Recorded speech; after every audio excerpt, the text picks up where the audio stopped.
Aibda Wibowo disebut polisi cengeng, dicurigai rekayasa kasus.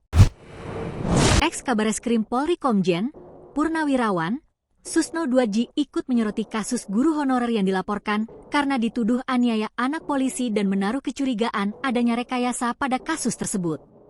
Susno Duadji belak-belakan mengkritik Aibda Wibowo Hashim, anggota polisi di Konawe Selatan yang melaporkan guru honorer Supriyani. Susno Duadji menyebut bahwa kasus polisi laporkan guru honorer itu banyak kejanggalan. Tak hanya itu, mantan Kabareskrim Polri ini pun menyebut ada bau-bau rekayasa dalam kasus penganiayaan tersebut.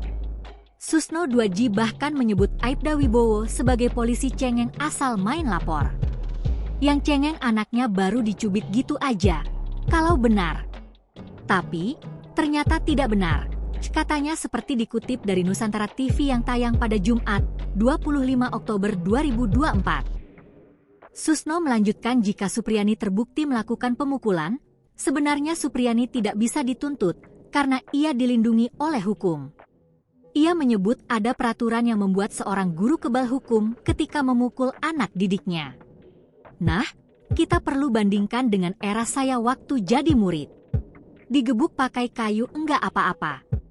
Tapi, sekarang kan banyak orang tua yang cengeng, maka guru itu dilindungi secara hukum, jelasnya.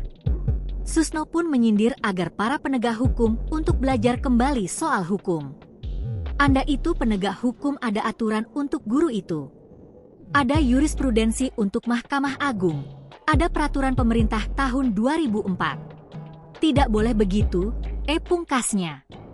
Susno Duadji merasa prihatin menanggapi kasus guru honorer Supriyani